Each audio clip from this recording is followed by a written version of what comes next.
They say you never truly understand someone's character until you see how they behave when no one is watching. I thought I knew Melissa, my wife of 10 years. She wasn't perfect, none of us are, but she had this ability to fill a room with warmth, to make even the most mundane moments feel special. But there's a fine line between being the light in someone's life and being a fire that burns everything to the ground. And I was about to discover just how destructive Melissa could be when she chose herself over everything, even our daughter's life.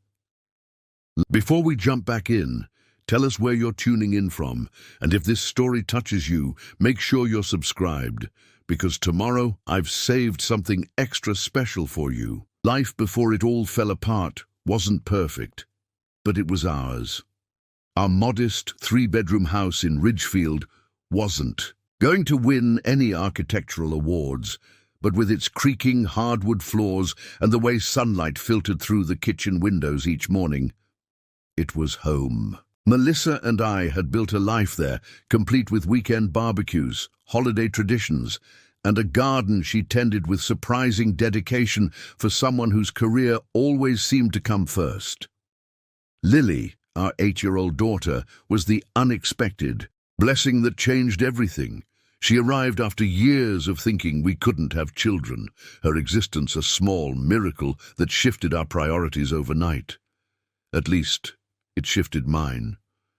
She has your eyes, people would say, and I'd beam with pride, even as Melissa would smile tightly and change the subject. It wasn't that she didn't love Lily.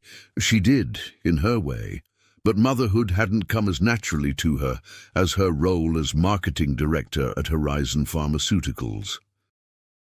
It's important for Lily to see what a strong female leader looks like, she'd say whenever I mentioned the late nights, the missed dance recitals, the bedtime stories I read alone. And I believed her. I wanted to believe her. In retrospect, I wonder if I just didn't want to see what was right in front of me. Lily was 5 when the headaches started. Small complaints at first, easily dismissed as eye strain from too many cartoons, or dehydration on hot days. But they persisted, growing in frequency and intensity, until one morning she couldn't get out of bed, her small body curled in on itself as she whimpered in pain. The ER doctor's face told me everything before his words did. "We found something on the scan," he said, his voice carefully measured as he showed us the ghostly image of our daughter's brain, the small shadow lurking where no shadow should be. A tumor. Operable. Yes. Dangerous. Absolutely. The prognosis was cautiously optimistic, but the treatment would be expensive, intensive, and there were no guarantees. I remember standing in that sterile hospital corridor, Melissa's hand gripped tightly in mine as the doctor outlined what came next. Specialists, surgeries, a treatment protocol that made my head spin. When he quoted the costs, even with insurance, I felt the floor shift beneath my feet. "We'll figure it out," I said, more to myself than to Melissa. "We always do," she nodded, her face a mask of determination that I mistook for strength. "Yes, we will." That night, as Lily slept in her hospital bed, monitors beeping a steady reassurance that she was still with us, Melissa and I made a plan. We would liquidate our retirement accounts, take out a second mortgage on the house, and set up a dedicated medical fund for Lily's treatment. We even created a small online fundraiser, though Melissa was hesitant about broadcasting our problems. "Let me handle the finances," she said, her marketing background making her the natural choice. "You focus on Lily. She needs her dad right now." And so our lives recalibrated around Lily's treatment schedule.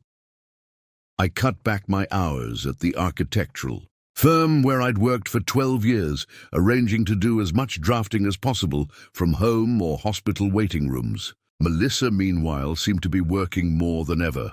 "Robert needs me on this new product launch," she'd explain, referring to her boss, a man I'd met only a handful of times at company functions.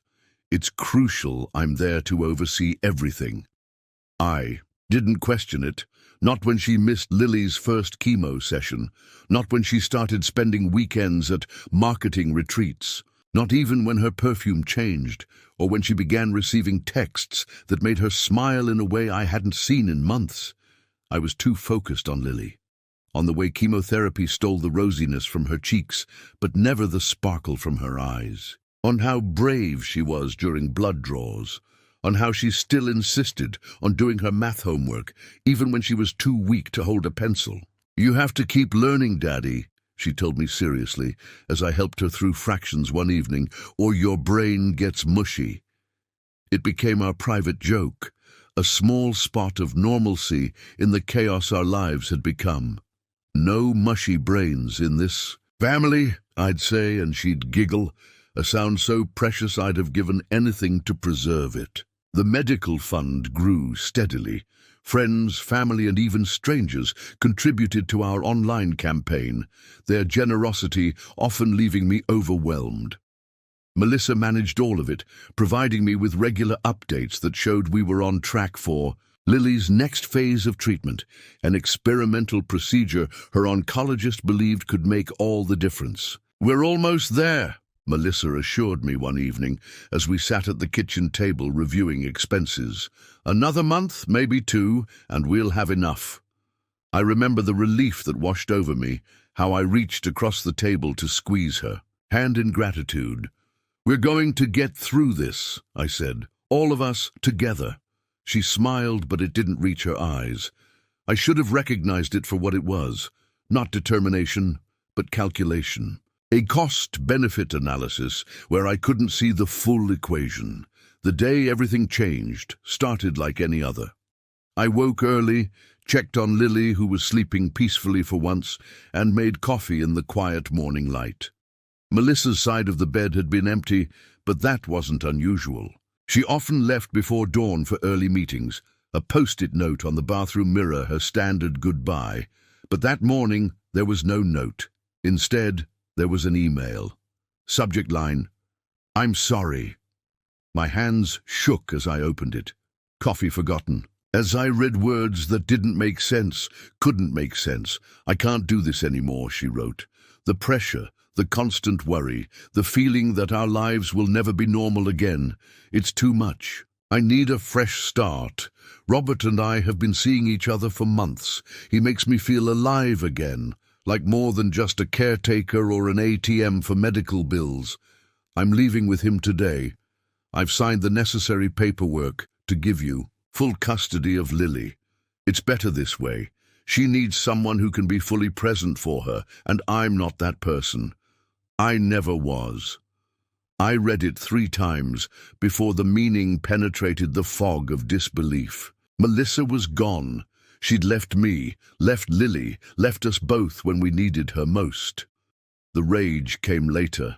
First was simply shock, a numbness that spread from my chest outward as I sat motionless at the kitchen table, the morning light now seeming harsh and unforgiving.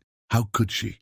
How could anyone walk away from their child during the fight of her young life? It wasn't until I logged into our joint accounts, hoping to reassure myself that at least Lily's treatment wouldn't be affected, that the full extent of Melissa's betrayal became clear.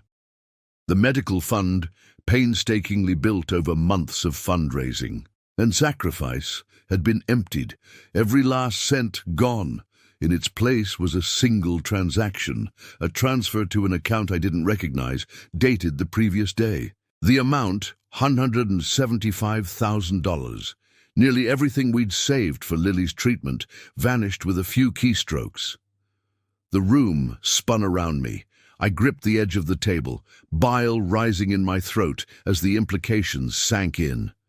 Not only had Melissa abandoned us, but she'd also stolen the money that was meant to save our daughter's life. Money that friends, family, and strangers had donated specifically for Lily's treatment. I must have made a sound, some wounded animal noise that escaped without my awareness, because suddenly Lily was there, her small hand on my arm, her eyes so, like mine, wide with concern. "Daddy, What's wrong? Where's Mom? I looked at my daughter, at her thin frame still weakened from the last round of chemo, at the colourful scarf wrapped carefully around her head where curls had once been. Preparing and narrating this story took us a lot of time. So if you are enjoying it, subscribe to our channel. It means a lot to us. Now back to the story. And I couldn't tell her.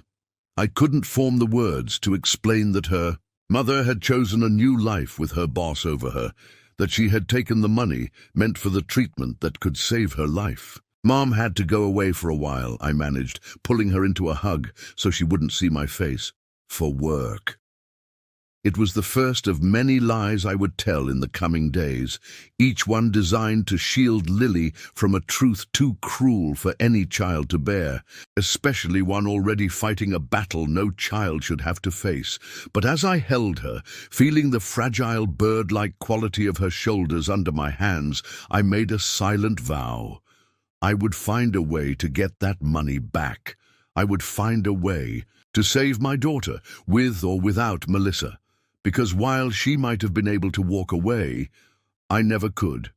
What I didn't know then, as I sat in our suddenly empty-feeling kitchen with Lily, asking innocent questions about when Mommy would be home, was that this was just the beginning.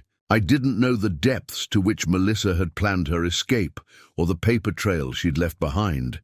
And I certainly didn't know that my 8-year-old daughter, with her no mushy brains philosophy and her determination to keep learning, even as her body fought against her, would be the one to unravel it all. But that revelation was still to come. In that moment, there was only the devastating reality of betrayal, the terrifying uncertainty of how I would now save my daughter's life, and the weight of keeping it all from falling on her too thin shoulders. As she looked up at me with complete trust that I would make everything okay, the next 24 hours passed in a blur of panic, rage, and desperate phone calls. I reached out to everyone I could think of: our bank, the police, my lawyer friend, Daniel, who specialized in family law. The answers were all variations of the same disheartening theme. Because Melissa and I were still legally married, and because her name was on all our accounts, technically she hadn't broken any laws by transferring the money. "I'm sorry, Mr. Calloway," the bank manager said, his voice carefully neutral. "Mrs. Calloway had full authorization to make transfers from that account. From a legal standpoint, there's nothing we can do." The police were equally unhelpful. "It's a civil matter," the officer explained, sympathy in her eyes, but nothing concrete to offer. "You'll need to pursue this through divorce proceedings." Even Daniel, who I'd known since college, couldn't offer much hope. "We can file for an emergency hearing," he said, "but these things take time. And technically, as her spouse, she had a right to those funds." "They weren't our funds," I argued, my voice rising as I paced the living room, phone pressed to my ear. "They were donations for Lily's treatment. People gave that money to save my daughter's life, not to fund my wife's midlife crisis with her boss." Daniel's sigh crackled through the speaker. "I understand, Ethan. Believe me, I do, and we'll make that argument in court. But right now, we need to focus on immediate solutions for Lily's care." He was right, of course. Lily's experimental treatment was scheduled to begin in 3 weeks. Without it, her prognosis went from cautiously optimistic to grim. The oncologist had been clear. This wasn't optional. It was her best chance, maybe her only chance. I hung up with Daniel and sank onto the couch, my head in my hands. How had this happened? How had I missed the signs that Melissa was capable of something so unthinkable? And more importantly, what was I going to do now? I allowed myself 5 minutes of despair, 5 minutes to feel the crushing weight of it, all to let the fear and anger wash over me in waves that threatened to pull me under completely. Then I straightened up, took a deep breath, and started making plans. Lily needed me. Falling apart wasn't an option. First, I called Lily's oncologist, Dr. Patel, and explained the situation in clinical terms that betrayed none of the emotional turmoil behind them. "There's been an issue with the treatment fund," I said, hating the way my voice almost broke. "I'm going to need some time to secure alternative financing." There was a long pause on the other end. "Mr. Calloway," she said finally, her voice gentle, "I understand financial difficulties can arise, but I need to be very clear. Delaying Lily's treatment significantly reduces its efficacy. Time is not on our side here." "How long?" I asked, the question scraping my throat like broken glass. "How long can we delay before it's too late?" "Optimally, not at all," she replied. "But realistically, 4 weeks, 6 at the absolute maximum. After that, the tumor progression will likely make her ineligible for this particular protocol. 4 weeks. I had 4 weeks to somehow come up with $175,000. It might as well have been $175 million. "I understand," I said, though nothing about this situation was understandable. "I'll make it happen."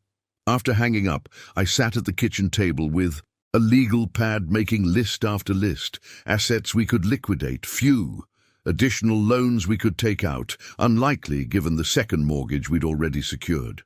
Friends or family who might be able to help, some, but not nearly enough. Starting another fundraiser felt impossible. How could I tell people their previous donations had been stolen by my own wife? I was still sitting there when Lily came downstairs, rubbing sleep from her eyes. Despite everything, my heart lifted at the sight of her. She was wearing her favorite llama pajamas, the ones that were now slightly too small but she refused to give up, and the Wonder Woman slippers I'd bought her after her diagnosis. "Fighting slippers," she called them. "Dad, why aren't you at work?" she asked, climbing onto the chair next to mine. "And where's Mom? She usually leaves me a note with a smiley face." I forced a smile, though it felt like my face might crack with the effort. "I took the day off to hang out with you, Lilypad. And Mom had to go on a business trip very suddenly. She'll be gone for a while." Lily studied my face with an intensity that sometimes startled me, like she could see right through the adult pretenses to the truth underneath. "Is Mom okay?" The question caught me off guard. Even now, with everything that had happened, Lily's first concern was for her mother's well-being. I swallowed hard against the surge of anger that rose in my throat. "She's fine, sweetheart. Just very busy with work." Lily nodded slowly, still watching me closely.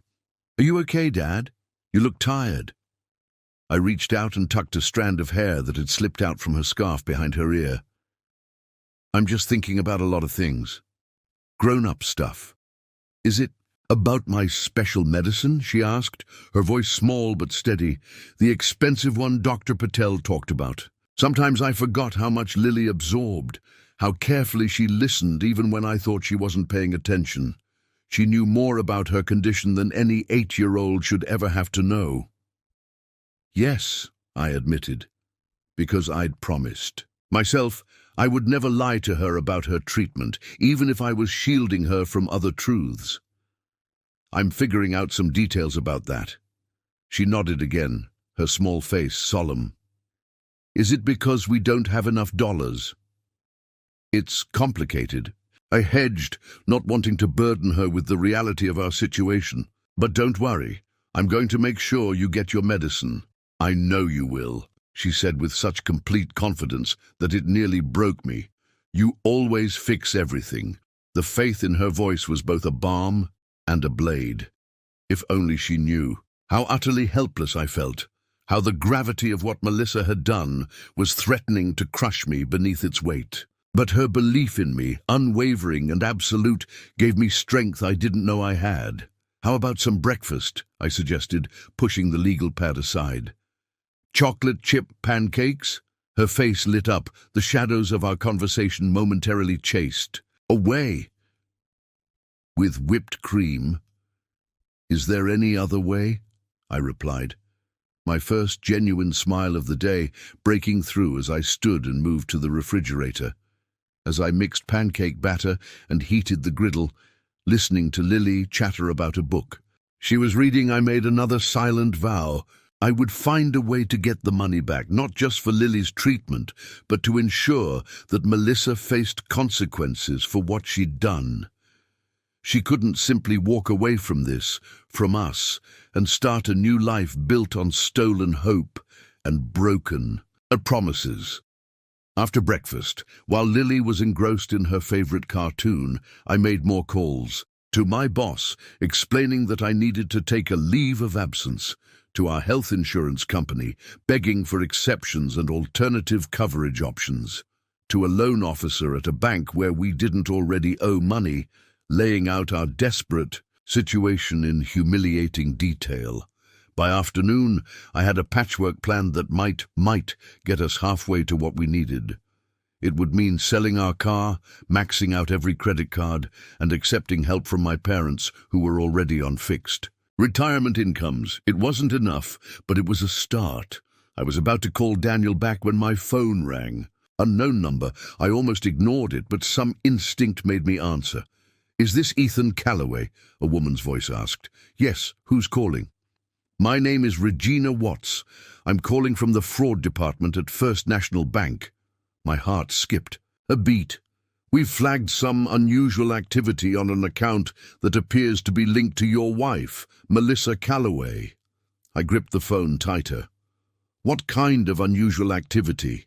"A large transfer was initiated yesterday, followed by an attempt to wire those funds internationally this morning. Given the size of the transaction and its destination, our automated system flagged it for review." The room seemed to tilt. "Where?" I managed. Where was she trying to send it? "To a bank in the Cayman Islands," Regina replied. "Mr. Calloway, are you aware of this transfer?" "No," I said, my voice hardening. "That money was donated for my daughter's cancer treatment. My wife took it without my knowledge and left the country with her boss." There was a pause on the other end. "Mr. Calloway, I think you should come to the bank immediately. We've temporarily frozen the transaction pending review, but we need to speak with you in person." As I hung up, a wild hope flared in my chest. The money hadn't left the country yet. It was frozen, suspended in digital limbo. Maybe, just maybe, there was a chance to get it back. I looked over at Lily, who was giggling at something on the television, her slippered feet swinging back and forth beneath her. "Fighting slippers," I whispered to myself, drawing strength from her courage. Then I picked up the phone to call my neighbor, Mrs. Grayson, who had often watched Lily during hospital visits. Within 30 minutes, I was driving to the bank, determination burning away the fog of shock and despair that had clouded my mind since reading Melissa's email. I didn't know how this would play out, what legal obstacles might still stand in my way. But for the first time since discovering Melissa's betrayal, I felt the faintest flicker of hope. What I didn't know as I navigated through midday traffic, hands gripping the steering wheel so tightly my knuckles turned white, was that this was only the beginning. The revelations to come, and the unlikely hero who would bring them to light, would change everything. Again.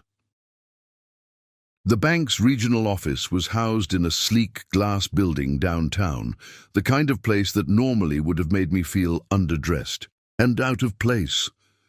Today, I barely noticed the polished marble floors or the hushed, efficient atmosphere.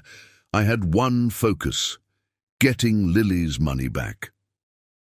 Regina Watts met me in a private conference room, accompanied by a serious-looking man who introduced himself as Trevor Blackwell, the bank's legal counsel. This wasn't just a routine meeting about a flagged transaction, I realized. They were taking this seriously. "Mr. Calloway," Regina began, her voice professional but kind, "I've explained the basics of the situation to Mr. Blackwell. Before we proceed, can you tell us exactly what you know about this account and the transactions in question?" So I told them everything. About Lily's diagnosis, about setting up the medical fund, about Melissa managing the finances while I focused on Lily's care, about waking up to find my wife gone, along with every cent we'd saved for our daughter's life-saving treatment. The account was in both your names? Trevor asked, making notes on a legal pad. Yes, but the funds were specifically designated for Lily's medical expenses. We made that clear in the fundraising campaign. In all communications with donors, it wasn't discretionary money. It was literally meant to save my daughter's life. Trevor and Regina exchanged glances. This is normally where I would explain that married couples have equal access to joint accounts, Trevor said, adjusting his glasses. But the nature of these funds, essentially charitable donations for a specific medical purpose, creates a more complicated situation. Complicated how? I asked, leaning forward. There's potential for a fraud case, he explained. If these funds were solicited for a specific purpose and then diverted for personal use, that could constitute wire fraud, especially given the attempt to move the money offshore. For the first time, I felt a flicker of vindication. What Melissa had done wasn't just morally reprehensible, it might actually be criminal. So what happens now? I asked, trying to keep the desperate hope from my voice. Regina took over. We've frozen the account pending investigation. The transfer to the Cayman Islands has been halted, but the funds remain in legal limbo. We need to establish clear ownership and intent. That money belongs to Lily, I said firmly. Every penny was donated to save her life. Do you have documentation? Trevor asked. Receipts, communications with donors, anything that clearly establishes the purpose of the fund. My heart sank. Melissa had handled all of that. Some, I said, but most of it is probably in Melissa's email accounts, which I don't have access to. You'll need to file a police report, Trevor advised, and speak with your attorney about getting an emergency injunction to prevent your wife from making any further attempts to transfer these funds. Without formal legal action, the bank can only maintain the freeze temporarily. I nodded, already pulling out my phone to call Daniel. How long? 72 hours is standard procedure, Regina said. After that, we'll need a court order. 3 days. I had 3 days to somehow gather enough evidence and legal leverage to keep Lily's treatment fund from disappearing forever. It felt both like an eternity and no time at all. The drive home was a blur of phone calls to Daniel, to the local police department, to Dr. Patel, to update her on the situation. By the time I pulled into our driveway, I had the beginnings of a plan, frantic and fragile as it was. Mrs. Grayson met me at the door, her kind face creased with concern. Lily's been asking for you, she said softly. She knows something's wrong, Ethan. Children always do. I thanked her for watching Lily and promised to fill her in on what was happening later. Right now, I needed to see my daughter. I found Lily in her bedroom, surrounded by a fortress of stuffed animals, her tablet propped against her knees. She looked up when I entered, her face brightening. "Dad, I'm teaching Mr. Whiskers fractions," she announced, holding up a well-loved plush cat. He's not very good at them yet. I sat on the edge of her bed, moving a stuffed giraffe to make room. "That's great, Lilypad. Mr. Whiskers is lucky to have such a good teacher." She studied my face, that uncanny perception of hers cutting through my attempt at normalcy. "Did you fix the money problem? For my special medicine?" I hesitated, torn between protecting her and being honest. "I'm working on it," I said finally. "Some grown-ups at the bank are helping me." She nodded solemnly. "That's good. Banks have lots of money." She set Mr. Whiskers aside and scooted closer to me. "Is Mom helping too? From her business trip?" The innocent question landed like a blow. How do you tell your child that the mother she adores, the mother she believes is away working, has actually abandoned her and stolen the money meant to save her life? You don't. You can't. Mom's situation is complicated right now, I said carefully. She's dealing with some things that are keeping her very busy. Lily frowned slightly. She hasn't called me. She always calls me before bedtime when she's on trips. I know, sweetheart. I think where she is might not have good phone. Service. The lies tasted bitter on my tongue, but what was the alternative? Telling an 8-year-old fighting cancer that her mother had chosen a new life with another man over her? That was a cruelty I couldn't inflict.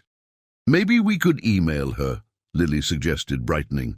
Or send her a video. I want to tell her about what Dr. Patel said about my new medicine. My chest tightened painfully. That's a good idea. Why don't you make a video later and we'll try to send it? She seemed satisfied with this, turning back to her tablet. I'm going to make it. Really good, so she'll be proud of me. I excused myself quickly, not trusting myself to maintain composure. In the hallway I leaned against the wall, eyes closed, fighting back the rage that threatened to consume me. How could Melissa do this to Lily? How could she simply walk away from this beautiful, brave child who still loved her so completely? Once I'd regained control, I went to my home office and began the grim task of documenting everything. I needed proof of the fund's purpose, proof of Melissa's betrayal, proof that the money rightfully belonged to Lily's treatment. I dug through file cabinets, old emails, social media posts about the fundraiser, anything that might help our case. Hours passed as I assembled a patchwork of evidence. It wasn't enough. Without access to Melissa's accounts, without her records of the donations and communications with supporters, I was missing critical pieces. In frustration, I leaned back in my chair, staring at the ceiling. That's when I noticed the small metallic device mounted in the corner, the web camera Melissa had insisted on installing for her video conferences. An idea struck me. If the camera had been active, if it had captured any of Melissa's activities. In this room, I logged into our home security system, a setup that included access to all the cameras in the house. Most were basic security features, but the office camera had more sophisticated capabilities for Melissa's work calls, including recording functionality. With trembling fingers, I accessed the camera's storage. There, organized by date, were dozens of video files from the past several months.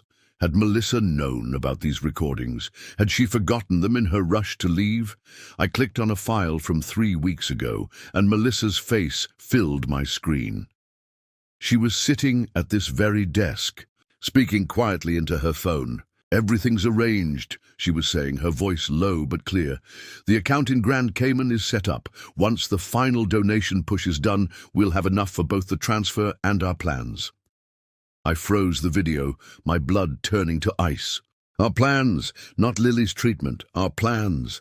I jumped to a more recent recording, just days before she left. This time she was at the desk with her laptop open, speaking to someone on a video call.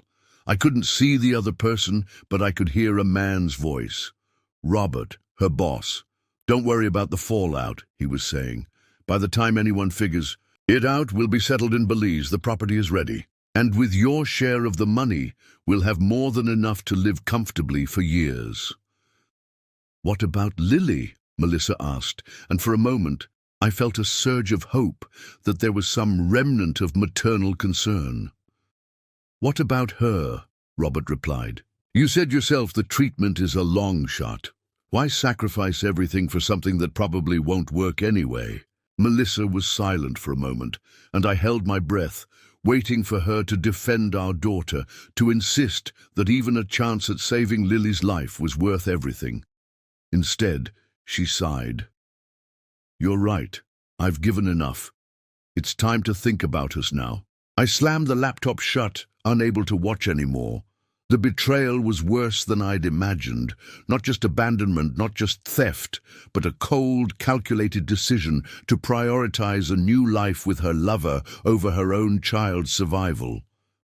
But even through the haze of disgust and rage, I recognized what I'd found. Evidence, irrefutable evidence of premeditation, of intent to defraud, of the deliberate misuse of funds donated for Lily's treatment. I picked up my phone with shaking hands and called Daniel. "I've got proof," I said without preamble. "Recorded conversations between Melissa and Robert, planning to take the money and flee to Belize." Daniel's sharp intake of breath was audible. That changes everything. Get those files to me immediately. We're filing for an emergency hearing first thing tomorrow morning. For the first time since reading Melissa's goodbye email, I felt something close to certainty. We had a chance now, a real chance to stop her, to recover Lily's money, to ensure she got the treatment she needed. What I didn't know, as I carefully backed up those video files onto multiple devices, was that the most shocking revelation was yet to come, and it would come from the most unexpected source imaginable. The next morning brought a flurry of activity. Daniel arrived early, grim-faced but determined, with a stack of legal documents requiring my signature. Emergency injunctions, affidavits detailing Melissa's actions, formal requests to freeze all assets. The paperwork seemed endless. As I signed each form, the reality of what we were doing sank in. I was legally pursuing my wife, the mother of my child, for fraud. What happens if we win? I asked Daniel as he organized the signed papers. What happens to Melissa? He paused, meeting my eyes directly. Best case scenario for us?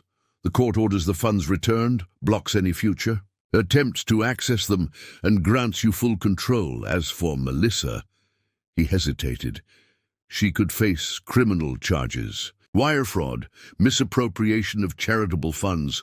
Those are serious offenses, Ethan. We're talking potential jail time. The thought should have brought satisfaction, some sense of justice. Instead, I felt hollow. Not because I didn't think she deserved consequences, she absolutely did, but because of what it would mean for Lily. How do you explain to a child that her mother is in prison for stealing the money meant to save her life? Let's focus on getting the money back, I said, pushing that problem into the future. One impossible thing at a time. Daniel nodded, understanding in his eyes. The hearing is scheduled for tomorrow morning. Judge Harriman is known for being thorough but fair. The videos are compelling evidence.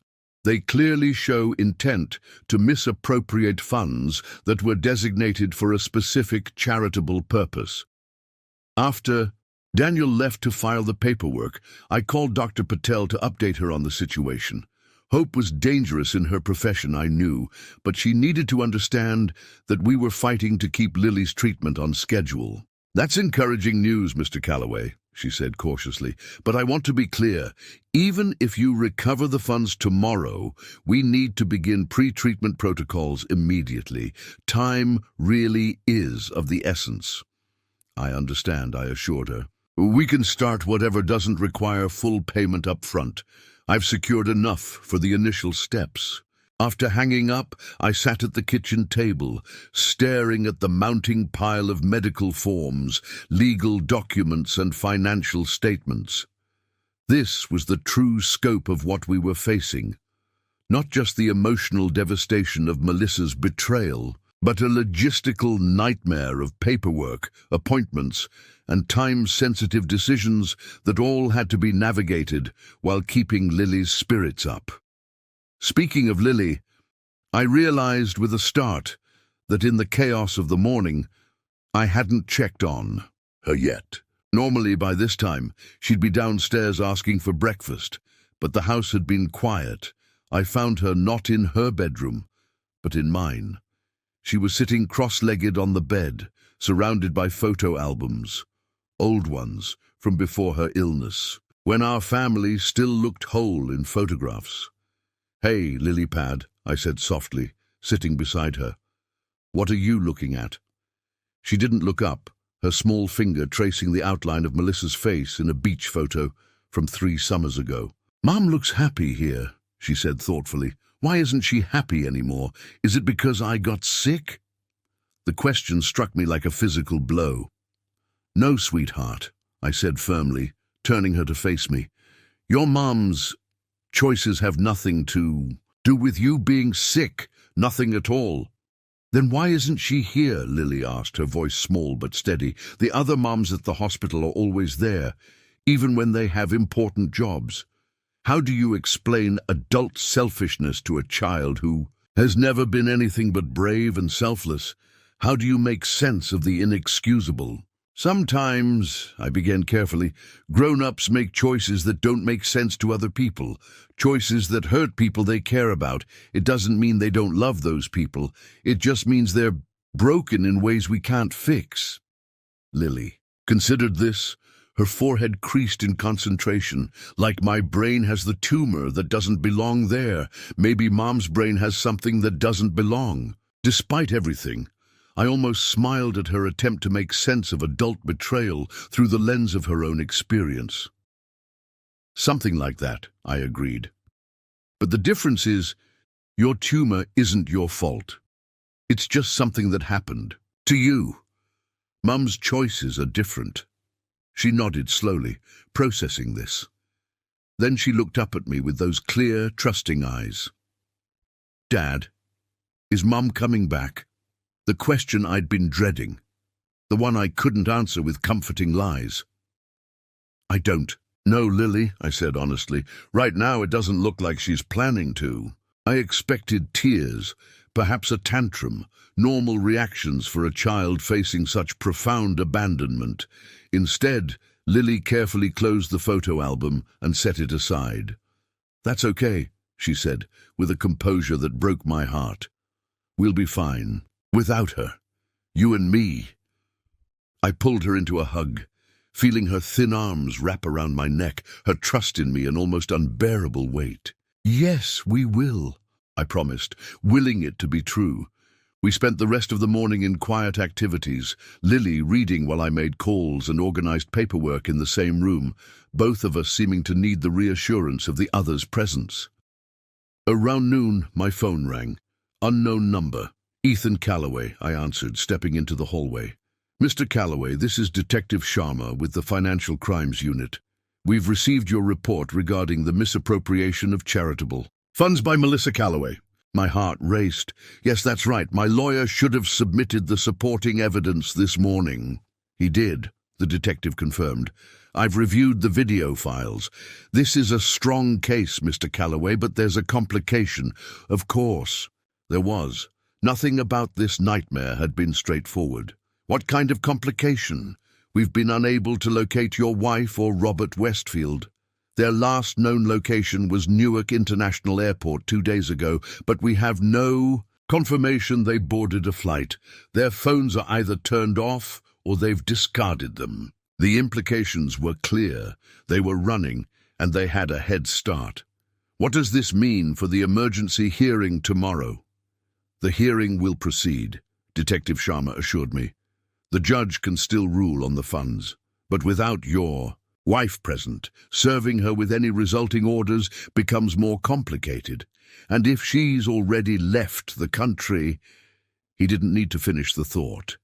If Melissa had fled U.S. jurisdiction, recovering the money or holding her accountable would become exponentially more difficult. I understand, I said, though in truth I was struggling to absorb this new obstacle. Is there anything else I can do? Any other information that would help locate them? Actually, yes, Detective Sharma replied. We're trying to establish a timeline and possible destinations. Does your wife have any connections abroad? Family, friends, previous travel destinations she was particularly fond of?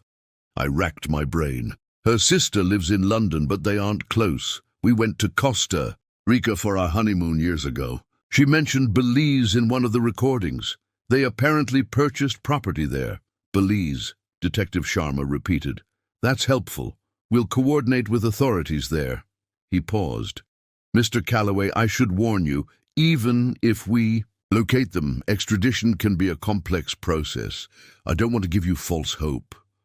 False hope.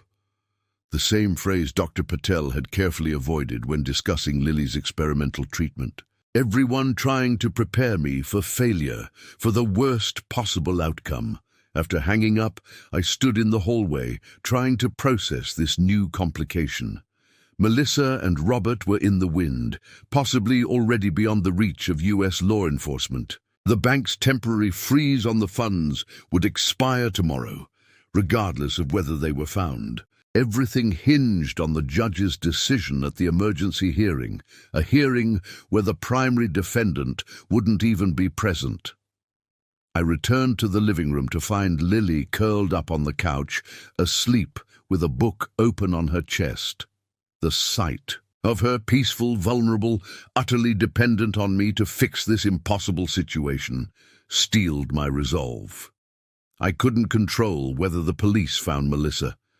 I couldn't control the judge's decision, but I could fight with everything I had. I picked up my phone and called my parents, a call I'd been avoiding. They deserved to know what was happening, and more pragmatically, I needed to ask if they could watch Lily during tomorrow's hearing. As expected, their reaction progressed. From shock to outrage to fierce determination to help. "We'll be there in 3 hours," my father said, his voice gruff with emotion. "And Ethan, we'll get through this, all of us together." I hung up feeling marginally better. At least Lily and I weren't facing this alone. The rest of the day passed in a blur of preparations. I gathered the remaining documentation needed for the hearing. I spoke with Mrs. Grayson, who volunteered to coordinate with other neighbors to provide meals in the coming weeks. I even swallowed my pride and called Melissa's parents, who reacted with predictable disbelief and denial before finally, grudgingly, accepting the evidence I described. By evening, I was exhausted but as prepared as I could be for tomorrow's hearing. Lily and I ate dinner together, a simple meal of mac and cheese that she picked at without much appetite. "Dad," she asked as I cleared our plates, "can I use your computer? I want to look up something for school." Grateful for any sign of normal childhood interests, I readily agreed. "Of course, just stay on kid-appropriate sites, okay?" She nodded solemnly and disappeared into my office. I used the time to put fresh sheets on the guest room bed for my parents and to organize Lily's medications for the coming days. When nearly an hour had passed without a sound from the office, I went to check on her. Lily was sitting at my desk, her face illuminated by the screen's blue glow, her expression so intensely focused that she didn't notice me in the doorway. "Lily," I said softly, "what are you working on, sweetheart?" She jumped slightly, quickly minimizing whatever she'd been looking at. "Just a school project," she said, too casually. "About countries." I frowned slightly. Something about her reaction seemed off. "What countries?" "Different ones," she replied vaguely. "Like Belize." My blood ran cold. Belize! The same country Melissa and Robert had mentioned in the recordings. How could Lily possibly know about that? I hadn't mentioned it in her presence. "Lily," I said carefully, moving closer to the desk. "Why are you researching?" "Belize, specifically?" She looked down, her fingers fidgeting with the mouse. "I heard you talking to that police person about Mom being in Belize." She looked up, her eyes wide and earnest. "I thought if I could find out more about it, maybe I could help find her. I should have known better than to think I could shield her from this." Lily had always been perceptive, always listening even when I thought she wasn't. "This isn't something you need to worry about," I said gently, kneeling beside her chair. "Finding Mom is a job for the police." "But they don't know her like I do," Lily insisted. "They don't know the important things." "What important things?" Lily pad. She hesitated, then reached for the mouse and reopened the browser window she'd minimized. To my surprise, it wasn't a general search about Belize. It was Melissa's personal Instagram account, one I barely used and had almost forgotten existed. "Mom always posts pictures of places before she goes there," Lily explained, scrolling through recent posts. "See? 3 weeks ago she posted this." The image showed a white beach house with bright blue shutters, nestled among palm trees. The caption read, "Dream destination spotted discount someday Staum paradise." "She did this before our trip to Disney World too," Lily continued earnestly, "and before we went to Grandma and Grandpa's lake house. She always posts the places she wants to go, and then she goes there. I stared at the image, my mind racing. Could it really be this simple? Would Melissa, in the midst of planning her elaborate betrayal, have inadvertently revealed her destination on social media? "And look," Lily said, clicking on the location tag. "It's called Azure Shores Villa in Placencia, Belize." She looked up at me triumphantly. "That's where Mom is. I'm sure of it." In that moment, looking at my 8-year-old daughter, who should have been worrying about nothing more serious than her next playdate or favorite cartoon, I felt a complex wave of emotions. Pride at her intelligence and resourcefulness, heartbreak that she was using those gifts to track down the mother who had abandoned her, and a fierce, protective determination that Melissa would not get away with this. "Lily," I said, my voice steady as I made a decision. "I think you might be right, and I think we need to call Detective Sharma right now." As I reached for my phone, Lily's small hand covered mine. "Are we going to get Mom in trouble?" she asked, the first hint of uncertainty in her voice. I met her eyes, knowing I owed her the truth. "Yes, sweetheart, what Mom did, taking the money for your medicine, was wrong. Very wrong. And there are consequences for that kind of wrong." She absorbed this, her face solemn. "But it's my medicine. I need it." "Yes, you do, and we're going to make sure you get it." She nodded once, decision made. "Then call the detective. I'll show him what I found." As I dialed the number, watching my brave, brilliant daughter prepare to explain her discovery to the police, I realized that the full scope of our challenge was finally clear. This wasn't just about recovering stolen money or holding Melissa accountable. It was about protecting Lily, not just her physical health, but her sense of security, her understanding of justice, her trust in the people who were supposed to care for her. And somehow, despite everything, she was rising to that challenge with more courage and clarity than many adults I knew, including her mother. Detective Sharma arrived at our house within the hour, his expression shifting from professional detachment to genuine surprise as Lily walked him through her discovery. She sat in my office chair, looking impossibly small, yet commanding, as she explained her mother's social media patterns with the precision of a seasoned analyst. "See how she always uses the same hashtags when she's planning a trip," Lily pointed out, scrolling through Melissa's Instagram history. "And then about 2 weeks later, she posts pictures from that exact place." The detective leaned closer to the screen, examining the Azure Shores Villa photos. "This is impressive work, Lily," he said, his tone respectful rather than condescending. "How did you figure this out?" Lily shrugged, as if tracking down a fugitive through social media breadcrumbs was an everyday skill for third graders. "Mom always shows me her Instagram before trips. She says it's our special travel vision board." The casual comment revealed yet another layer of Melissa's betrayal.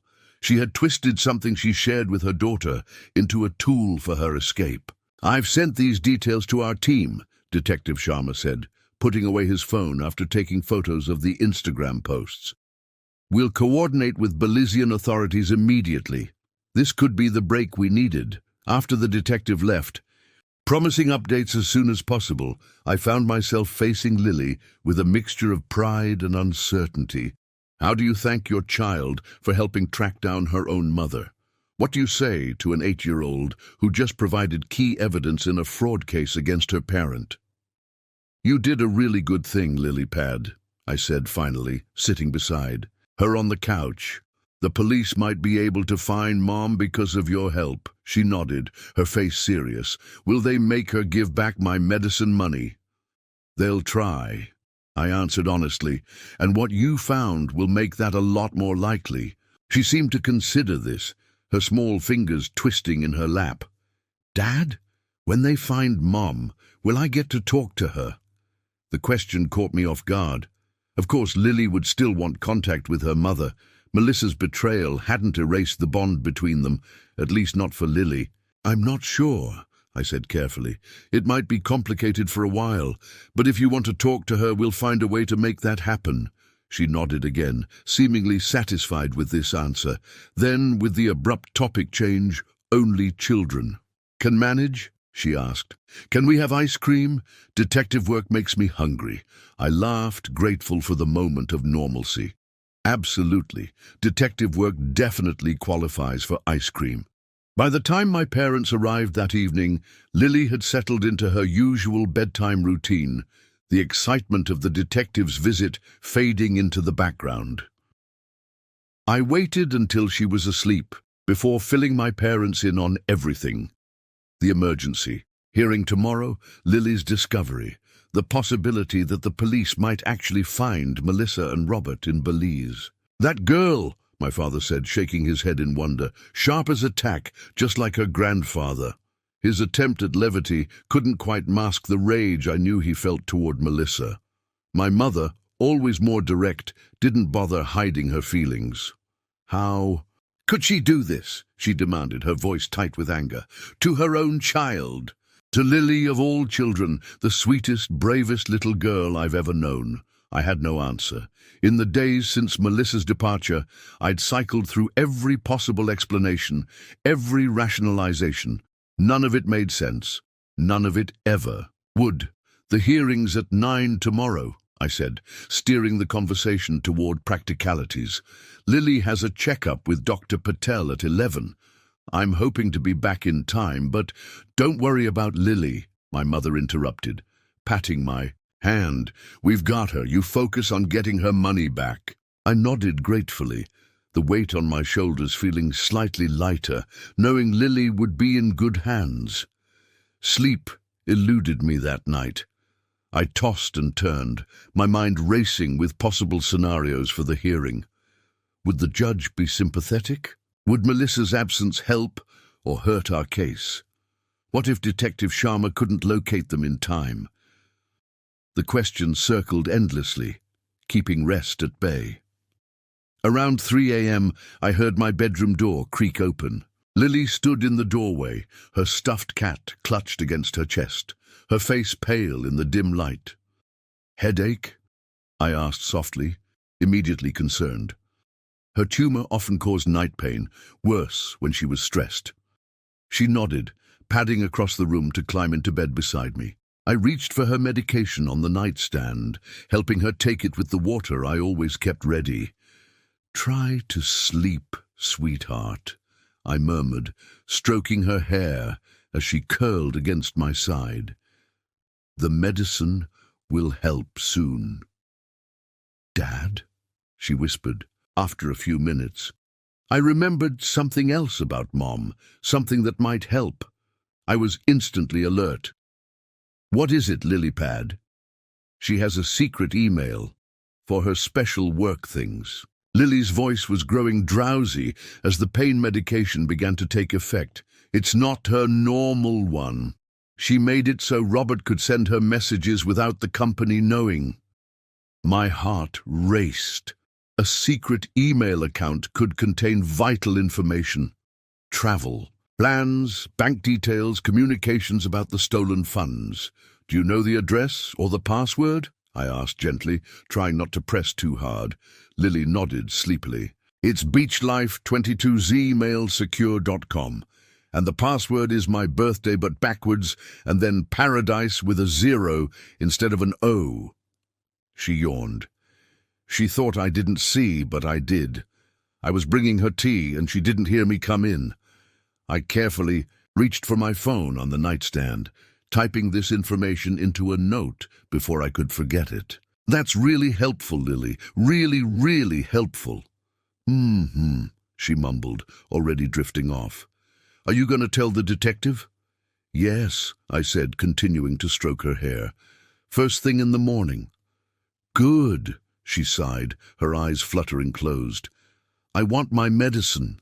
As her breathing deepened into sleep, I lay awake, marveling at this child who continued to surprise me with her resilience and resourcefulness.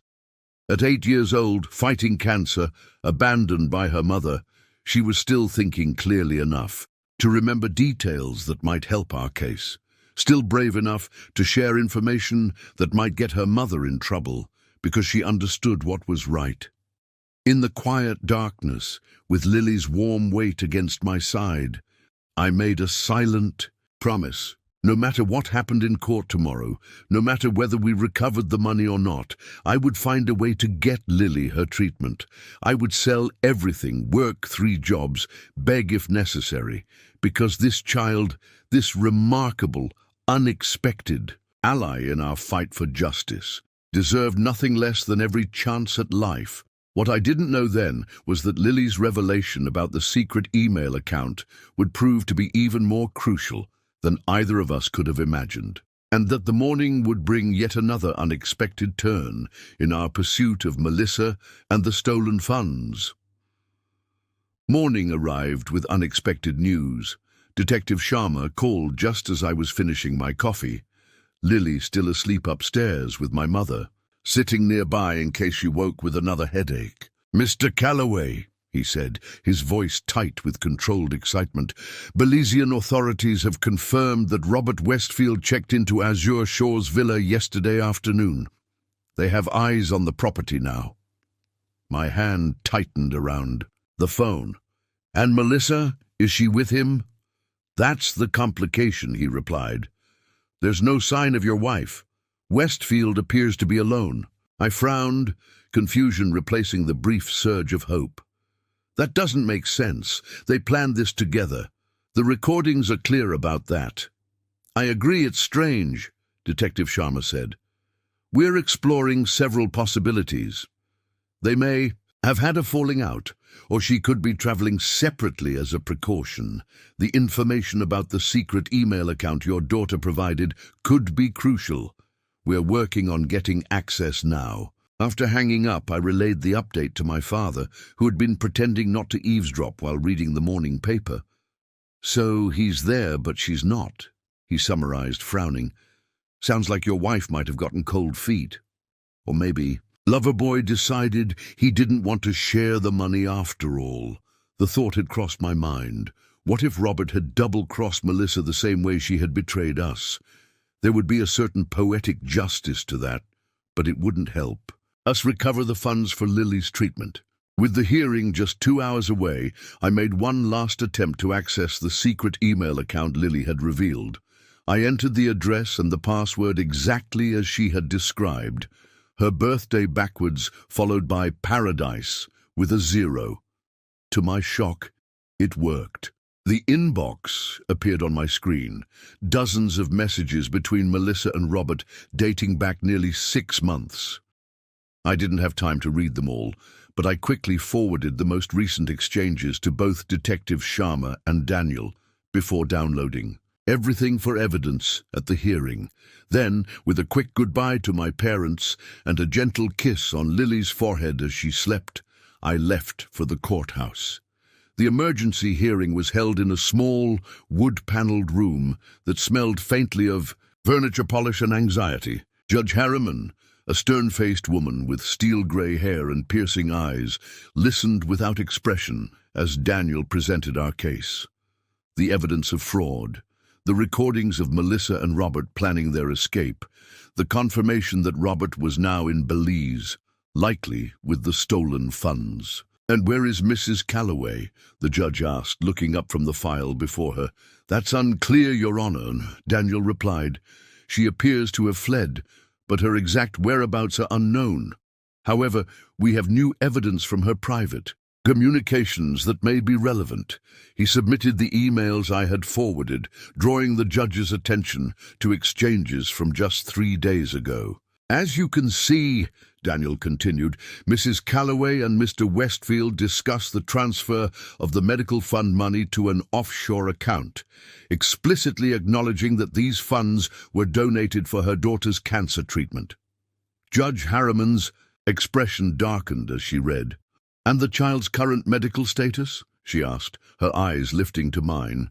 "She's scheduled to begin an experimental treatment protocol next week," I explained, my voice steadier than I felt.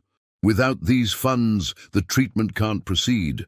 Her oncologist has been clear that any significant delay drastically reduces her chances." The judge nodded once, then turned to the bank's representative, a nervous-looking man in a too-tight Suit. The funds are currently frozen by your institution, correct? Yes, Your Honor, he confirmed. The 72-hour security hold expires at 5 p.m. today. Judge Harriman tapped her pen against the bench, thinking. The room was utterly silent as we waited for her decision. Finally, she straightened. Based on the evidence presented, I am issuing an emergency injunction barring Melissa Calloway or Robert Westfield from accessing or transferring the funds in question.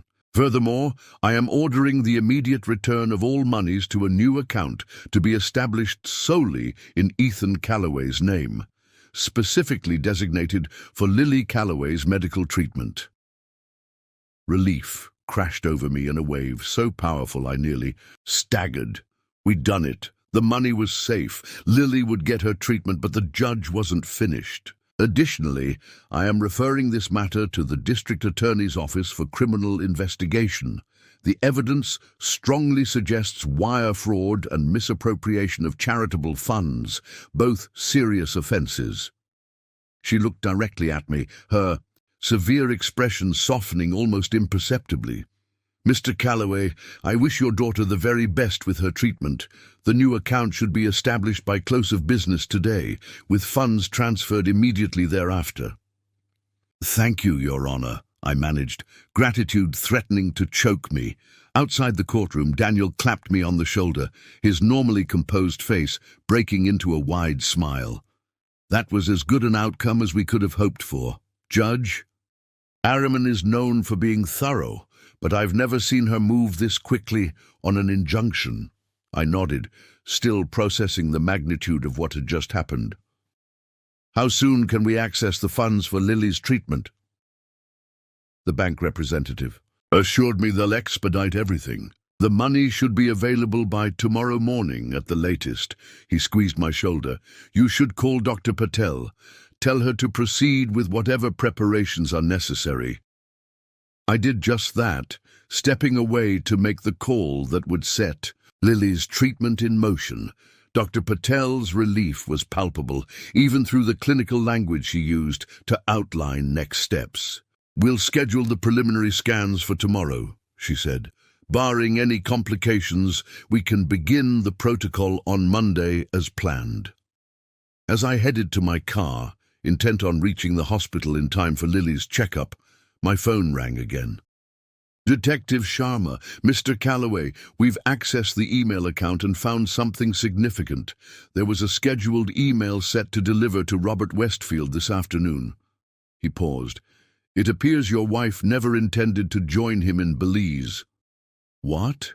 I stopped walking, confusion washing over me. What do you mean?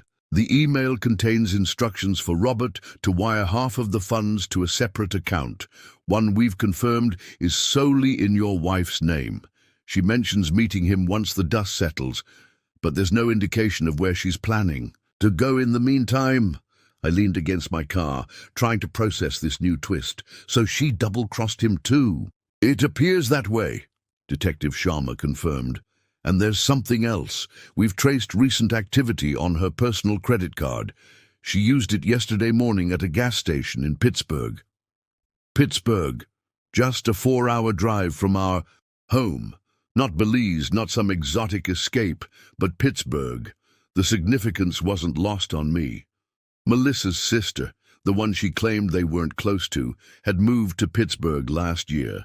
Thank you, Detective, I said, my mind already racing ahead. Please keep me updated on any developments. As I drove to the hospital, I tried to make sense of these new revelations. Melissa had apparently planned to betray everyone. Not just me and Lily, but Robert too. She'd let him flee to Belize alone, while she stayed relatively close by, perhaps waiting to see how things played out before making her next move. The thought filled me with a strange mix of anger and determination. She was still in the country, still within reach of the consequences of her actions. And now, with the court order in place securing Lily's treatment funds, we could focus on making sure Melissa faced justice, not out of vengeance, but because Lily deserved to know that what her mother had done wouldn't simply be forgotten. I arrived at the hospital to find Lily sitting up in the examination room, my mother beside her as she chatted animatedly with Dr. Patel about the latest book she was reading. The sight of her, engaged, alert, so vividly alive despite everything, solidified my resolve. This child would get every chance we could give her, every opportunity to grow up and become the remarkable person she was already showing herself to be. What I didn't realize, as I joined them with the good news about the court hearing, was that our journey was far from over. The most shocking revelation and the most difficult test of Lily's extraordinary spirit was still to come. With Lily's treatment funds secured and the preliminary scans scheduled, a fragile sense of normalcy returned to our household. My parents stayed on, providing the steady, loving support that both Lily and I desperately needed. Dr. Patel's team moved with impressive efficiency, mapping out the treatment protocol that would begin the following Monday. For the first time, since reading Melissa's goodbye email, I allowed myself to feel something close to hope, but Melissa's shadow still loomed over us. The knowledge that she was in Pittsburgh, possibly hiding out with her sister, gnawed at me. Detective Sharma had assured me they were investigating, but jurisdictional issues and the need for proper warrants slowed their progress. Meanwhile, Robert Westfield had been detained by Belizean authorities, awaiting extradition on fraud charges. The irony wasn't lost on me. The man who'd helped destroy my family was now trapped in the paradise he'd chosen as his escape. 3. Days after the court hearing, Lily and I were in the kitchen making dinner, a messy, joyful affair involving far too much tomato sauce and her insistence that pizza wasn't proper pizza without pineapple. When my phone rang, "Detective Sharma again. We've located your wife," he said without preamble. "She's staying at her sister's apartment in Pittsburgh. Local authorities are preparing to bring her in for questioning." I stepped away from the counter, lowering my voice so Lily wouldn't hear. "When?" "Tomorrow morning. There's something else you should know." He hesitated. "We've been analyzing the financial records and email exchanges more thoroughly. It appears Mrs. Calloway began planning this at least 8 months ago, shortly after Lily's diagnosis." The implication hit me like a physical blow. Melissa hadn't just abandoned us in a moment of weakness or fear. She'd been meticulously plotting her escape while sitting beside Lily's hospital bed, while holding our daughter's hand through chemo, while accepting casseroles and sympathy cards from friends and neighbors. "There's one more thing," Detective Sharma continued, his voice gentler now. "Based on the emails, it seems she set up the fundraiser specifically to create an escape fund. The medical necessity was secondary." I closed my eyes, fighting a wave of nausea. The fundraiser had been Melissa's idea from the start. She'd designed the website, written the heartfelt pleas for help, organized the community events, all while knowing she intended to steal that money for herself. "Thank you for telling me," I managed, though the words felt inadequate for the crushing weight of this new betrayal. After hanging up, I returned to the kitchen, forcing a smile as I helped Lily sprinkle cheese on our misshapen pizzas. I wouldn't burden her with this latest revelation. She'd been through enough. That night, after Lily was asleep, I sat with my parents in the living room, sharing what Detective Sharma had told me. My mother wept quietly, while my father's face hardened into an expression of disgust I'd rarely seen. "I never thought Melissa capable of this," my mother said, shaking her head. "She seemed to love Lily so much in the beginning." "Maybe she did," I replied, surprising myself with the suggestion. "Maybe something changed after the diagnosis. Some people just can't handle that kind of pressure." My father snorted. "Plenty of parents face a child's illness without stealing their treatment money and running off with their boss. Don't make excuses for her, Ethan." He was right, of course. There was no excuse, no justification that could possibly make sense of what Melissa had done. And yet, some small part of me still struggled to reconcile the woman I'd married, The mother who'd once sung lullabies for hours when Lily had colic, with the person who could plan such a cold-blooded betrayal. The next morning brought a flurry of activity. Lily had her final pre-treatment scans scheduled, a process that would take most of the day. My mother accompanied us to the hospital, while my father stayed behind to field calls from Detective Sharma regarding Melissa's arrest. Lily was quieter than usual as we waited in the imaging department, her small hand clutching her stuffed cat. Mr. Whiskers, who had accompanied her to every hospital visit since her diagnosis. "Dad," she asked suddenly, looking up at me with those two perceptive eyes, "are the police going to find Mom today?"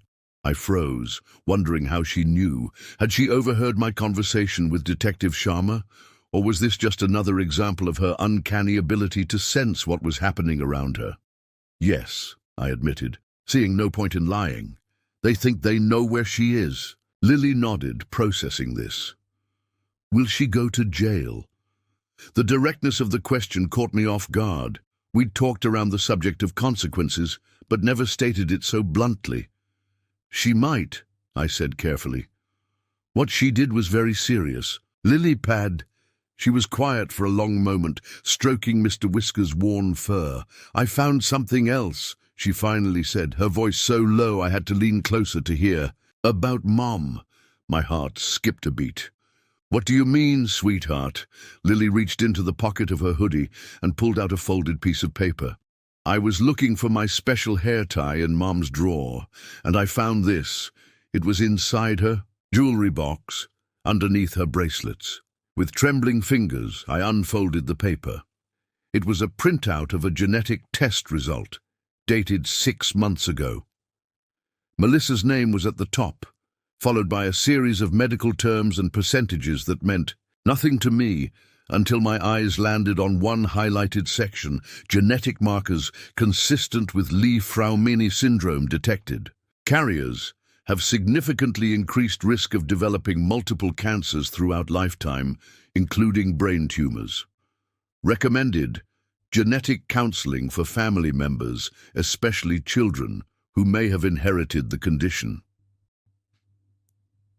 The implications crashed over me in waves. Li-Fraumeni syndrome, a hereditary condition that dramatically increased cancer risk. Melissa had been tested and found positive. She'd known she might have passed this condition to Lily, known it might be connected to her brain tumor, and she'd hidden the results. Never mentioned genetic testing to Lily's doctors, never sought the recommended counseling for our daughter. "Do you know what this means?" I asked Lily gently, unsure how much she'd understood from the medical jargon. She nodded solemnly. "It means Mom might have given me the sick genes, the ones that made my tumor grow." Her eyes, wise beyond their years, met mine steadily. "And she knew it might happen, but she didn't tell anyone." The revelation struck me with the force of physical pain. Not only had Melissa abandoned Lily and stolen her treatment money, but she'd also hidden critical medical information that could have affected her care, information that might be vital for her ongoing treatment. "Lily," I said, struggling to find words adequate for the moment, "how long have you had this?" "Since yesterday," she replied. "I was looking for something pretty to wear for my special medicine next week." Her brow furrowed. "Is this important? For Dr. Patel to know?" "Yes," I said firmly, already reaching for my phone. "Very important." As I called Dr. Patel's office, requesting an urgent consultation before Lily's scheduled scans, I watched my daughter sitting calmly beside my mother, already returning to her book as if she hadn't just delivered information that could change the entire approach to her treatment. This, I realized, was the turning point we'd been circling toward all along. Not just the recovery of the stolen funds or Melissa's imminent arrest, but this crucial medical information that Lily herself had uncovered. Information that might save her life in ways the experimental treatment alone could not. In that moment, as I explained the genetic test results to Dr. Patel's assistant, I understood that everything was about to change again. But this time, the change might be exactly what Lily needed. The truth, painful as it was, might be the key that unlocked more effective treatment options, more targeted approaches to her cancer, and it had come from the same extraordinary 8-year-old who had already helped track down her mother and recover her stolen treatment funds. The child who, despite everything, continued to face each new challenge with a courage and clarity that humbled me.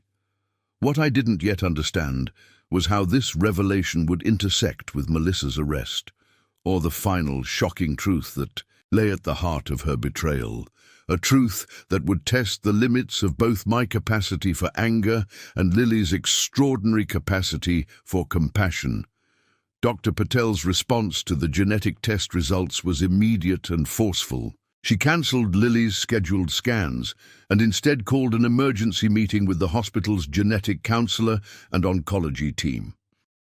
Within hours, Lily and I found ourselves in a conference room surrounded by specialists, the genetic test printout. Now the center of attention, Li-Fraumeni syndrome, changes our approach significantly, Dr. Patel explained, her normally calm voice edged with controlled urgency. If Lily has inherited this condition, it not only explains the current tumor, but dramatically increases her risk of developing secondary cancers. The treatment protocol we'd planned would still target the immediate threat, but wouldn't address the underlying genetic predisposition. The genetic counselor, a kind-faced woman named Dr. Winters, nodded in agreement. We need to confirm whether Lily has inherited the TP53 mutation associated with Li-Fraumeni. That requires a simple blood test, but the results will take several days. What does this mean for her treatment schedule? I asked, trying to process all this new information while keeping my anger at Melissa contained. We were supposed to start on Monday. Dr. Patel exchanged glances with her colleagues before turning back to me. Mr. Calloway, I believe we should wait for the genetic testing results before proceeding. If Lily has inherited this syndrome, there are specialized protocols designed specifically for LFS patients that may be more effective than our original plan.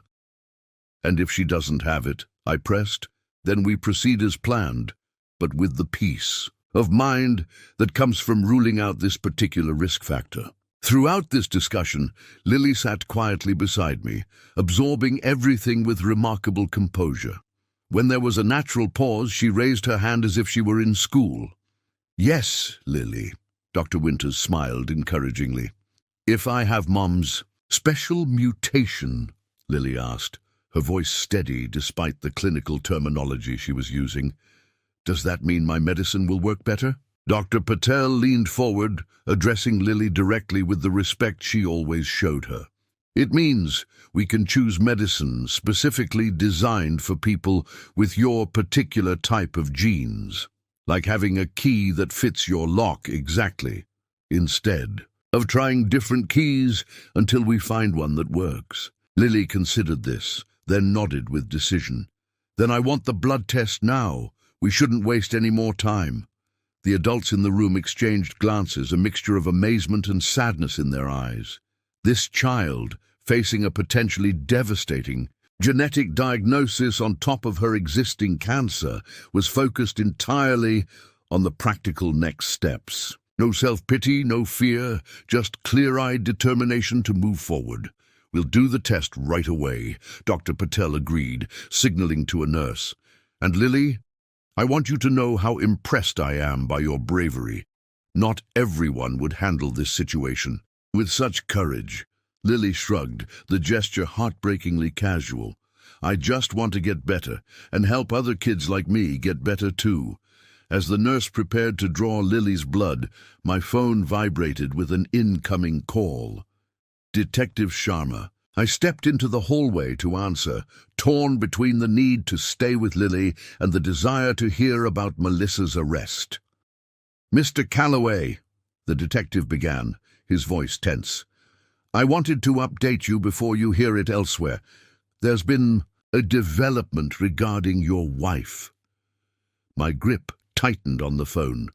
What kind of development? Pittsburgh police attempted to bring her in for questioning this morning. When they arrived at her sister's apartment, Ms. Calloway attempted to flee. During the pursuit, there was an accident. My breath caught. What kind of accident?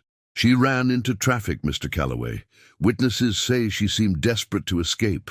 A delivery truck couldn't stop in time. He paused, his professional demeanor momentarily giving way to genuine regret. I'm sorry to tell you that your wife died. At the scene, the world seemed to tilt sideways. Melissa was dead. The woman I'd married, Lily's mother, the architect of this elaborate betrayal, gone in an instant, taking any possibility of explanations or accountability with her.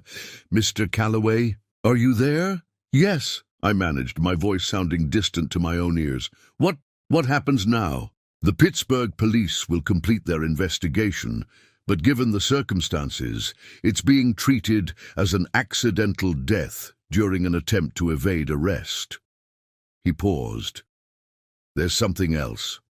They found a notebook in her belongings. It appears to be some kind of journal or confession. They're sending it to us as potential evidence, but given the situation, I thought you might want to see it as well. I agreed mechanically, providing my email address for him to forward digital copies. Then I thanked him, ended the call, and stood frozen in the sterile hospital hallway, trying to process what I'd just learned. Melissa was dead. How would I tell Lily? Should I tell her now, adding this shock to an already overwhelming day? Or wait until we were home?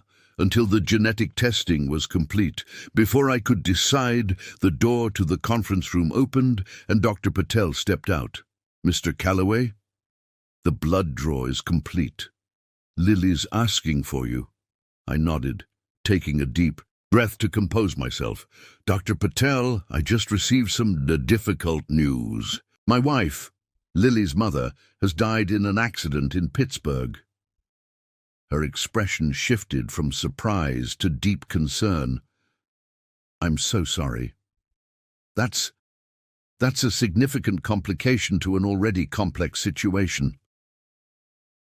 I don't know whether to tell Lily now or wait until we're home, I admitted. She's already dealing with so much today. Dr. Patel considered this carefully. In my experience, children often sense when adults are withholding information, especially something this significant. Waiting might create more anxiety than telling her now, in a supportive environment with medical professionals present who can help if she becomes distressed. She was right, I knew.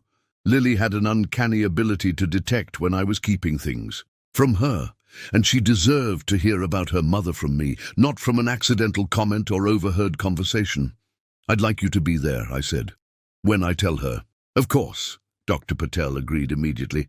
Let's use my office. It's more comfortable than the conference room. 20 minutes later, sitting in Dr. Patel's warmly lit office with Lily on my lap, I delivered the news of her mother's death as gently as I could. I kept the details minimal. An accident during an arrest attempt, immediate death without suffering, focusing instead on making sure Lily understood that her mother was gone.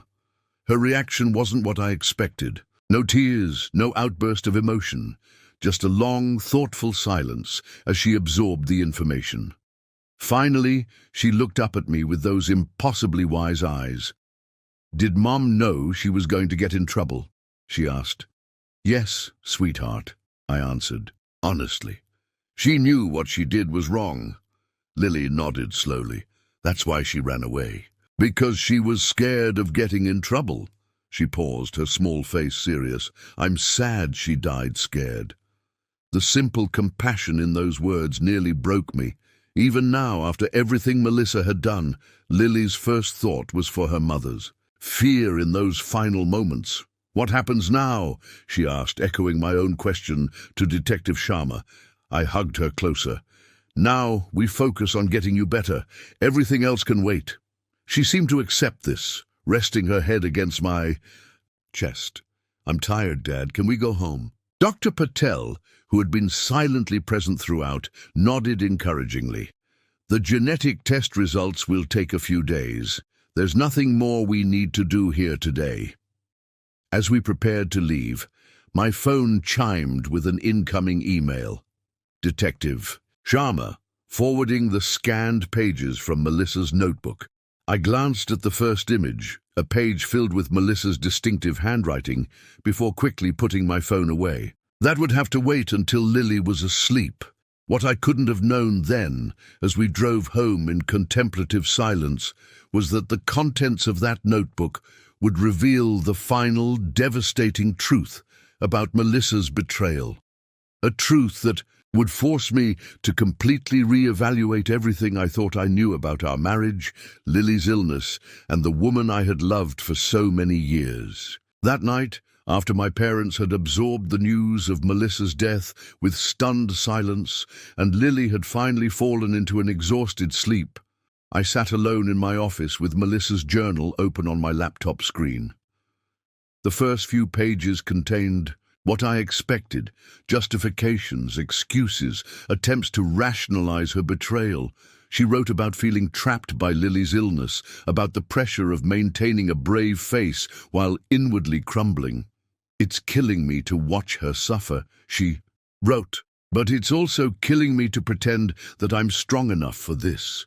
I never signed up to be the mother of a sick child. I never wanted this life." The words stung, but they weren't surprising. I'd suspected for months that Melissa was struggling, more than she admitted. What I hadn't realized was the depth of her resentment, not just toward the situation, but toward Lily herself. Some days, I can't bear to look at her, read an entry from shortly after Lily's diagnosis. She reminds me too much of what I've tried so hard to escape. I frowned at the screen, confused by the phrasing. What had Melissa been trying to escape? Our marriage had its challenges, but before Lily's illness, I'd believed we were fundamentally happy. The answer came a few pages later, in an entry that made my blood run cold. The genetic test results confirmed what I've feared my entire adult life. I have the same mutation that killed my mother and sister, the one my father never told me about until I was 25, and it was too late. The one I swore would die with me, would never be passed to a child of mine. But then I got pregnant with Lily, despite the precautions. Ethan was so happy, so certain it was meant to be. How could I tell him the truth, that I never wanted children because I knew I might condemn them to this genetic nightmare, that every milestone of Lily's childhood has been shadowed by my dread, of when, not if, the cancer would appear, and now it has.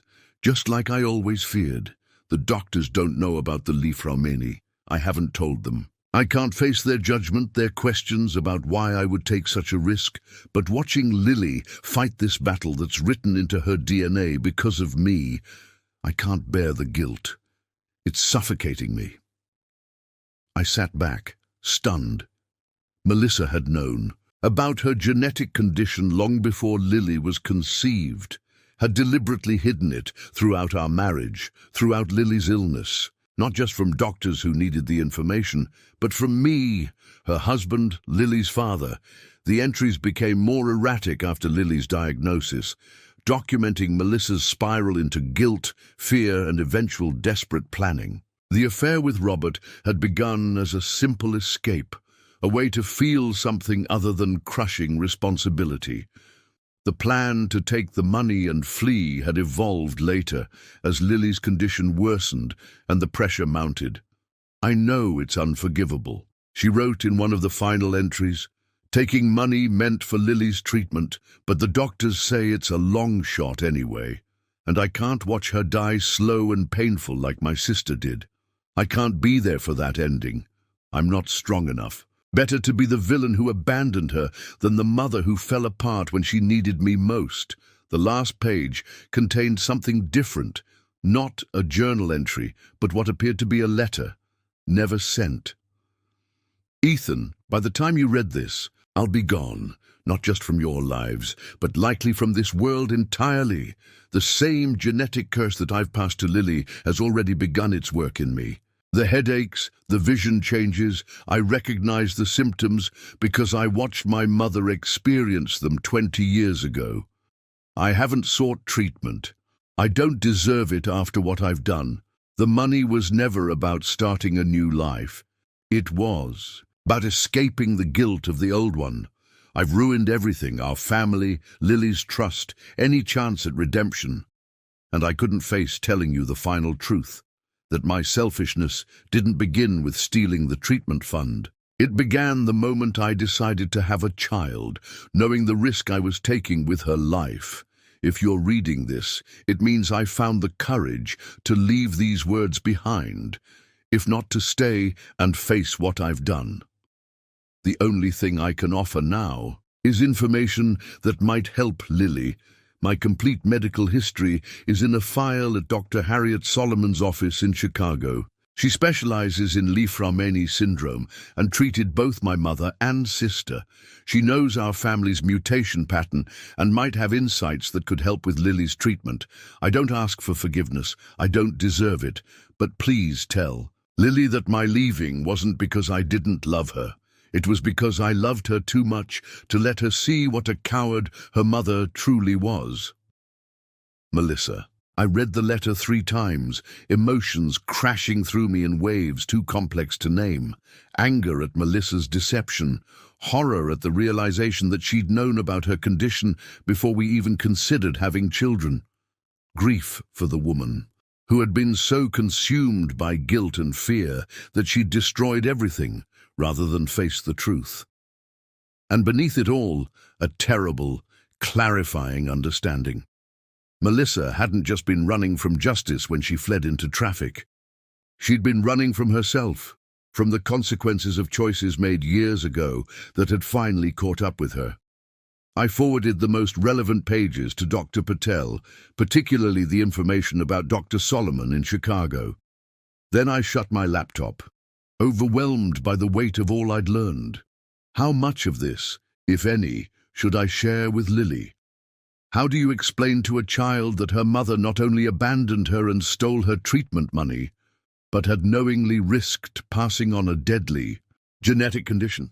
These questions still swirled in my mind the next morning when Dr. Patel called with unexpected news. "Mr. Calloway, I've contacted Dr. Solomon in Chicago," she said without preamble. She confirmed treating Melissa's family and expressed immediate interest in consulting on Lily's case. In fact, she suggested something more dramatic, transferring Lily's care to her team at Chicago Memorial, where they have the country's leading program for pediatric patients with Li-Fraumeni syndrome. I glanced across the kitchen to where Lily sat with my mother, carefully arranging banana slices on her peanut butter toast to make a smiley face. "You think we should move Lily's treatment to Chicago?" "Based on the preliminary discussions, yes," Dr. Patel replied frankly. "Dr. Solomon's team has experience with cases exactly like Lily's, same genetic mutation, similar tumor presentation. They're currently running clinical trials specifically targeting this subtype of brain tumor in Li-Fraumeni patients. It's the kind of specialized care that could make a significant difference." "But what about the experimental protocol we were planning to start here?" I asked, trying to keep up with this sudden change in direction. "Mr. Calloway, I've always promised to be honest with you about Lily's care. The protocol we planned is good, but what Dr. Solomon's team is offering is potentially transformative. If Lily were my daughter, I wouldn't hesitate." Her words settled the matter. If this was Lily's best chance, we would take it, even if it meant uprooting our lives and moving to Chicago. The next 72 hours passed in a whirlwind of activity. Lily's genetic test results confirmed what we already suspected. She had inherited Melissa's Li-Fraumeni mutation. Dr. Solomon's team reviewed her case remotely and accepted her into their clinical trial, with treatment to begin the following week. That left us just days to arrange a temporary move to Chicago. My parents, remarkable in their unwavering support, immediately volunteered to watch the house while we were away. My boss arranged an extended leave of absence, promising my job would be waiting whenever we returned. Friends and neighbors organized a meal train, transportation to the airport, even a fundraiser to help with our Chicago living expenses. a striking contrast to the community fundraiser Melissa had manipulated for her escape. Through it all, Lily remained the calm center of the storm, approaching each new development with the same steady courage she'd shown since her diagnosis. When I explained we'd be moving temporarily to Chicago for special treatment, her first question wasn't about leaving friends or missing school, but whether her new doctors knew about her special genes. Yes, I assured her. Dr. Solomon is an expert in exactly your type of genes.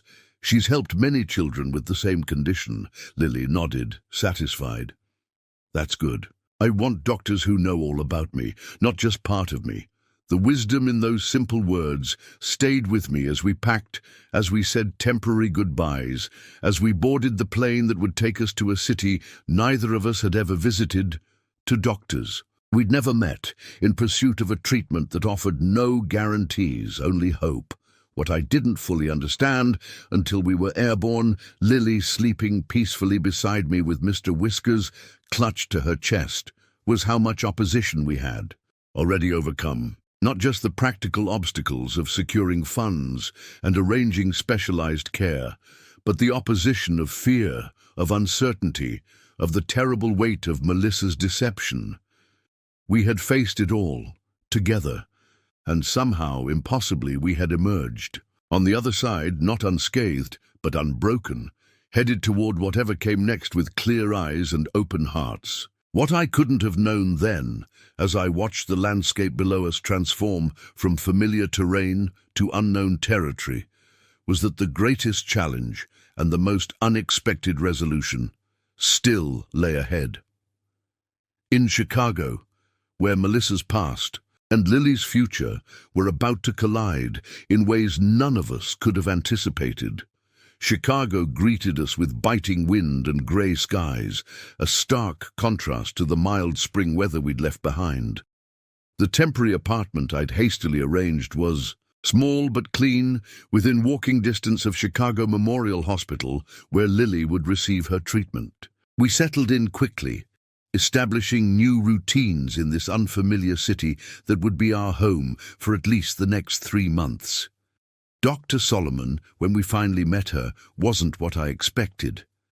I'd imagined someone stern and clinical, hardened by years of treating desperately ill children. Instead, she was a warm, grandmotherly figure with silver hair worn in a neat bun and eyes that crinkled at the corners when she smiled, which she did often, especially when speaking directly to Lily. "You remind me very much of another young lady I treated years ago," she told Lily during our first consultation. "She had the same determined spirit I see in you." "Was she your patient because of special genes like mine?" Lily asked. Dr. Solomon nodded. "Yes, she had the same genetic condition you have. In fact, she was related to you, your mother's younger sister, your Aunt Emma." I straightened in my chair, surprised. Melissa had rarely spoken of her sister, mentioning only that she had died young. Now I understood why the topic had been so painful. "I didn't know I had an Aunt Emma," Lily said thoughtfully. "Did you make her better?" A shadow crossed Dr. Solomon's face. "No, sweetheart. Emma was very sick by the time she came to me. This was 20 years ago, when we knew much less about treating tumors in people with your genetic condition. But," she continued, her expression brightening, "what we learned from Emma and others like her has helped us develop much better treatments, like the one you'll be receiving. So even though you couldn't save her, she helped save other kids?" Lily asked, piecing together the implications with her usual perceptiveness. "Exactly," Dr. Solomon confirmed. "And now you're part of that same important journey. The treatment you're receiving is part of a clinical trial that could help many children in the future." Lily sat up straighter, a new light in her eyes. "I like that. It's like being a superhero, but instead of fighting bad guys, I'm fighting bad cells." Dr. Solomon smiled warmly. "That's a perfect way to think about it." The treatment protocol began the next day. It was intensive, a combination of targeted medication, specialized radiation, and immunotherapy designed specifically for patients with Lily's genetic mutation. The side effects were harsh. Lily's already thin frame grew frailer, and there were days when even keeping water down seemed an impossible challenge. But through it all, she maintained that indomitable spirit, that clear-eyed focus on getting better. On days when she felt stronger, she decorated her hospital room with colorful drawings of Super Lily battling villain tumor. On harder days, she listened quietly as I read from her favorite books, occasionally offering a smile that, though weaker, was no less determined. 2 weeks into treatment, Dr. Solomon requested a private meeting with me while Lily was sleeping. "There's something I need to discuss with you," she said, leading me to her office. "It concerns Melissa and may be relevant to Lily's treatment." My guard immediately went up. "What about Melissa?" Dr. Solomon sighed, removing her glasses. "Melissa contacted me about 8 months ago, shortly after Lily's initial diagnosis. She was terrified, as you can imagine, having witnessed her sister's battle with the same condition. But she was also consumed with guilt. She believed she had sentenced Lily to the same fate by choosing to have a child, despite knowing her genetic status. I tensed. She never told me about her condition. Not before Lily was born, not after her diagnosis. Never. "I know," Dr. Solomon said gently. "She told me she'd kept it from you. It was part of a pattern of denial she'd maintained since learning of her own status in her 20s. Her father had hidden the family's medical history from her until after her mother died of a brain tumor. By then, Melissa had already decided she wanted children someday. So she just, decided to roll the dice with our daughter's life? The anger I'd been controlling for Lily's sake surged up, raw and painful. "It's not that simple," Dr. Solomon countered. "Melissa underwent genetic counseling here after learning her status. She was told she had options, not having biological children, or using IVF with pre-implantation genetic testing to select embryos without the mutation. She was processing these options when she met you, and then decided to ignore them," I said bitterly. "According to what she told me, she initially planned to tell you everything before you had children. But as your relationship progressed, she convinced herself the risk wasn't as high as doctors claimed, that her family's experience was an anomaly. It's a common psychological response, denial as a coping mechanism." I shook my head, struggling to reconcile this new information with the woman I'd married. "Why are you telling me this now?" Dr. Solomon's expression softened. "Because Melissa did something else when she contacted me, something that could make a significant difference for Lily. She enrolled in a research study we were conducting on Li-Fraumeni syndrome. She provided blood samples, tissue samples, her complete medical history. That data has been invaluable in developing the very protocol Lily is now receiving." I stared at her, trying to process this revelation. "Are you saying that Melissa helped create Lily's treatment?" "Indirectly, yes. Her participation in our research program, along with dozens of other LFS patients, has advanced our understanding of how to target tumors with this specific genetic profile. The protocol Lily is receiving was refined based partly on what we learned from Melissa's samples. The irony was almost too much to bear. The same woman who had abandoned Lily and stolen her treatment money had also, unknowingly, contributed to developing the treatment that might save her life. "There's one more thing," Dr. Solomon continued, reaching into her desk drawer. "Melissa left something with me during her last visit. She asked me to give it to Lily when the time was right. I believe that time is now." She handed me a small package wrapped in silver paper. Inside was a delicate silver bracelet with a single charm, a tiny microscope, and a note in Melissa's handwriting, "For my brave scientist. May you see clearly what I could not. Love always, Mom. Tears blurred my vision as I read the short message. When had Melissa left this? Had she already been planning her escape, even as she created this gift for the daughter she intended to abandon? "I don't understand her," I said finally, my voice thick with emotion. How could she do all of this? Participate in research to help Lily, leave her a gift, while simultaneously stealing the money for her treatment? How could she contain such contradictions? Dr. Solomon's expression was compassionate but unflinching. "People rarely make sense from the outside, Mr. Calloway. Melissa was dealing with tremendous guilt, fear, and yes, mental health challenges that likely went untreated for years. What she did, stealing the money, abandoning Lily, was inexcusable. But it doesn't negate the other actions she took, including contributing to research that might help her daughter." I nodded slowly, tucking the bracelet and note back into their package. "Should I give this to Lily?" "I think that's a question only you can answer," Dr. Solomon replied. "But in my experience, children are remarkably capable of holding complex truths, that people who hurt them may also love them, that good and bad can exist in the same person. Lily might find comfort in knowing her mother left her something, even if it doesn't erase the pain of her abandonment."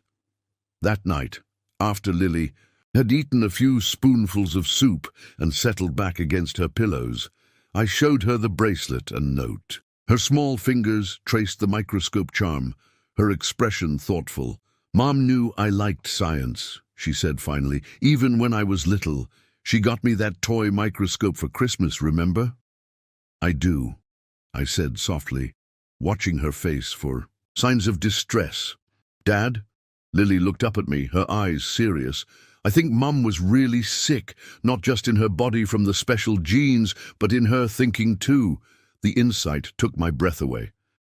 "What makes you say that, Lily Pad?" She fingered the bracelet, choosing her words carefully. "Because she did things that don't make sense together. Like leaving me this nice bracelet but taking my medicine money. Like helping Dr. Solomon with research, but not telling my doctors about the special genes." She paused. "People only do things that don't make sense when their brains aren't working." "Right." Once again, my 8-year-old daughter had cut through confusion to a truth I'd been circling for weeks.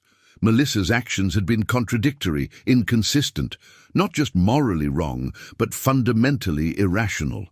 The signs of mental instability had been there all along, if only I'd been able to see them clearly. "I think you're right," I said, pulling Lily close. "Mum's brain wasn't working the way it should have. That doesn't make what she did okay, but it helps explain it a little." Lily nodded against my chest. "Can I wear the bracelet? Not because I'm not mad at Mom anymore, but because I like being called a scientist."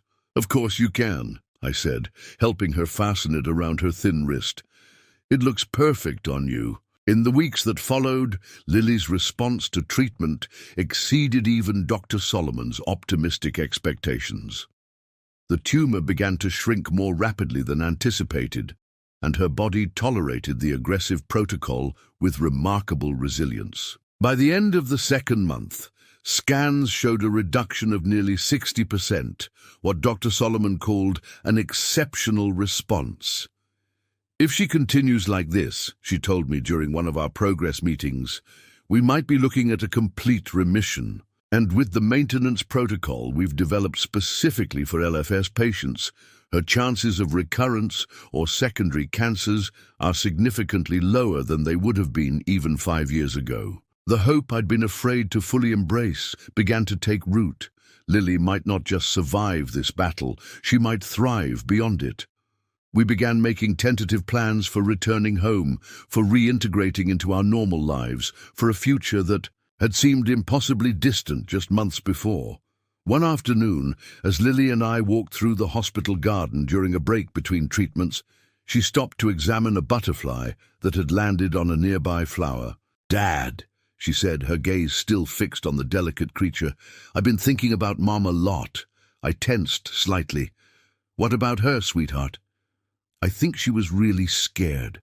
about the special genes, about me being sick, about everything. She looked up at me, her eyes clear and direct. I get scared too sometimes, but I have you to help me be brave. Maybe Mum didn't have anyone to help her. The simple observation cut through layers of anger and betrayal I'd been carrying since Melissa's death. That's a very compassionate way to think about it, Lily, she shrugged, watching as the butterfly fluttered away. Dr. Solomon says understanding helps healing, not just for bodies, but for feelings too. She took my hand. I don't want to be mad at Mom forever. It makes my heart feel heavy, and I need all my energy for getting better. In that moment, standing in a hospital garden with my extraordinary daughter, I felt something shift inside me. A weight lifting and knot loosening. The anger that had fueled me through the darkest days of Melissa's betrayal began to transform into something more complex, more nuanced. Not forgiveness exactly, but a kind of understanding that allowed space for both the harm she'd caused and the humanity she'd never fully abandoned. "You're pretty amazing, you know that?" I said, squeezing Lily's hand. She grinned up at me, her face brighter and fuller than it had been in months. "I know. It's because I have a scientist bracelet. 3 months after arriving in Chicago, we returned home, not cured, not completely out of danger, but transformed in ways that went far beyond Lily's medical prognosis. We carried with us new knowledge, new treatments, new perspectives that would shape our lives moving forward." The house felt different when we walked through the door, lighter somehow, as if the shadows of Melissa's betrayal had receded during our absence. My parents had kept everything in perfect order, even preparing Lily's room with fresh flowers and a welcome home banner created by her classmates. That night, after Lily had fallen asleep in her own bed for the first time in months, I sat on the porch swing and looked up at the stars, thinking about everything we'd been through.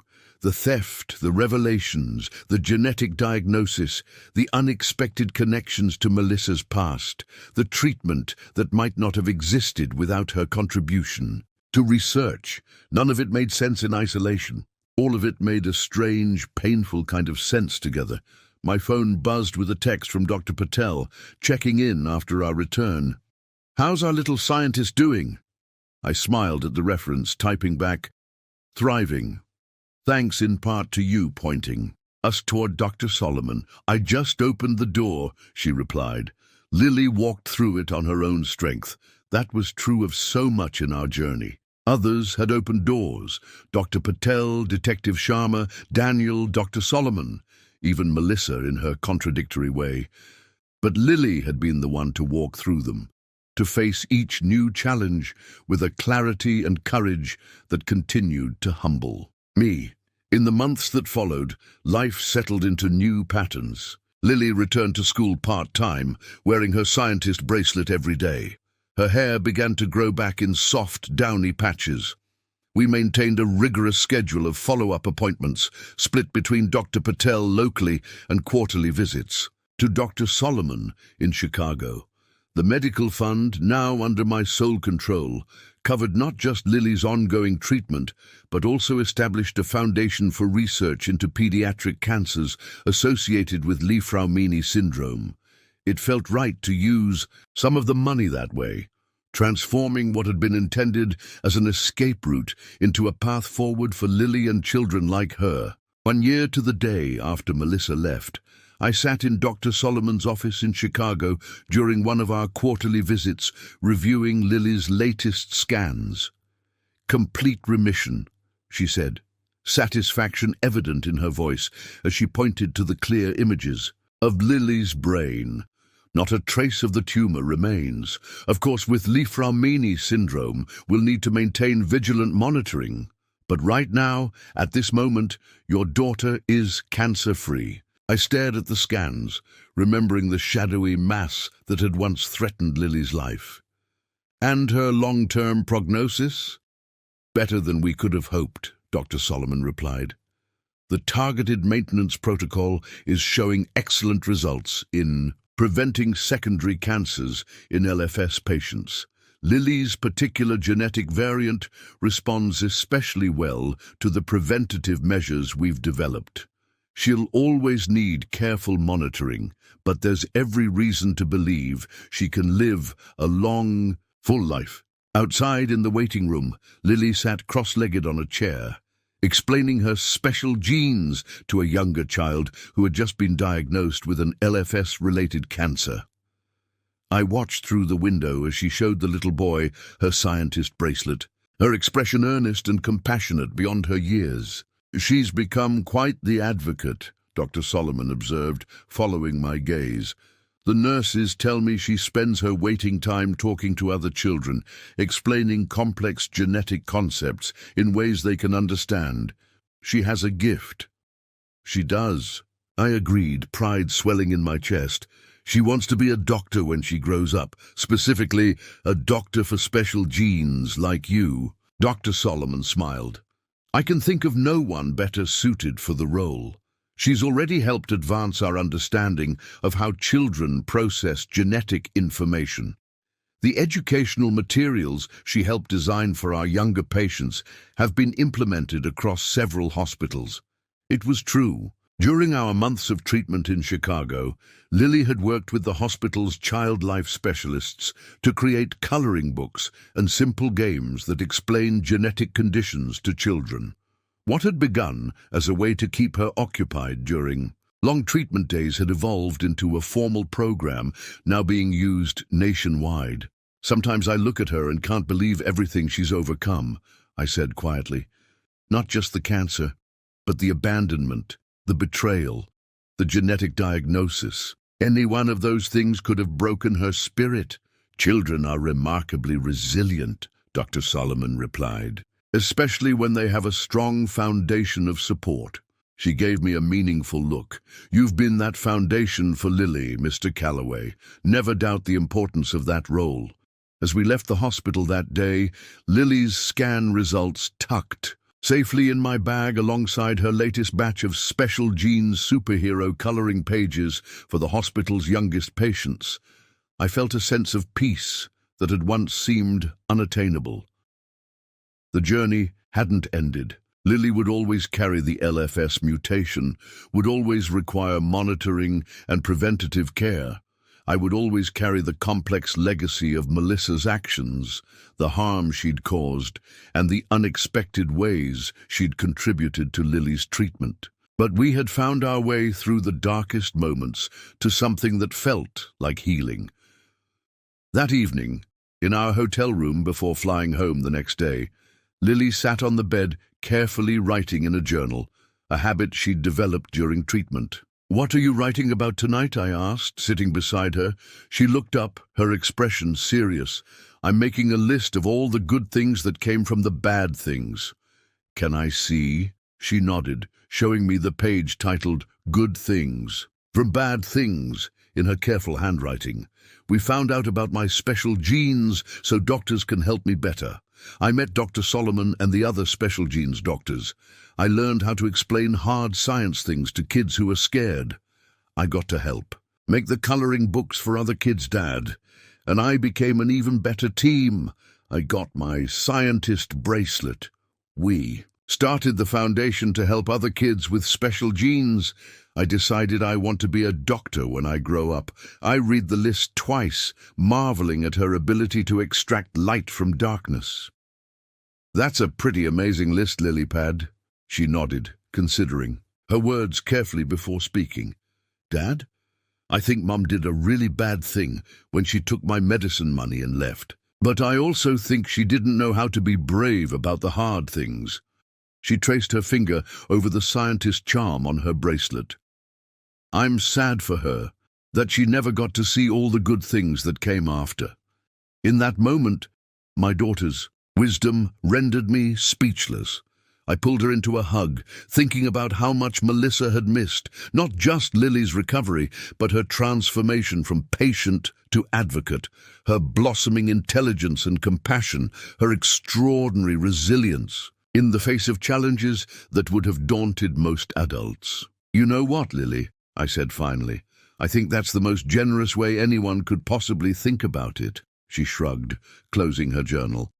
Dr. Solomon says sometimes the bravest thing isn't fighting the battle, it's finding the purpose in it. She yawned, suddenly just an 8-year-old girl tired after a long day. Can we get ice cream before we go to the airport tomorrow? Absolutely, I promised, tucking her in. Double scoops. As I watched her drift off to sleep, I reflected on the journey that had brought us here. It had begun with a betrayal so devastating, I'd thought we might never recover. My wife emptying our daughter's medical fund and leaving with her boss. But through that darkness had come unexpected light, illuminating paths we might never otherwise have found. And at the center of it all was Lily, my remarkable daughter, who had not only survived, but had found purpose and meaning in her struggle, who had transformed her own pain into compassion for others, who had revealed truths, insights, and strengths that had ultimately saved not just her life, but something equally precious. Her capacity to see good amid the bad, to find meaning in suffering, to create purpose from pain. The journey ahead would hold challenges of its own. But looking at Lily's peaceful, sleeping face, I knew with absolute certainty that whatever came next, we would face it together, with clear eyes, open hearts, and the remarkable resilience that had carried us through the darkest days to this moment of hard-won peace, because sometimes the greatest revelations come from the most unexpected sources. And sometimes those sources are 8 years old, with wisdom far beyond their years, and courage that reshapes not just their own story, but the stories of everyone fortunate enough to witness their journey. Up next, you've got 2 more standout stories right on your screen. If this one hit the mark, you won't want to pass these up. Just click and check them out. And don't forget to subscribe and turn on the notification bell so you don't miss any upload from us.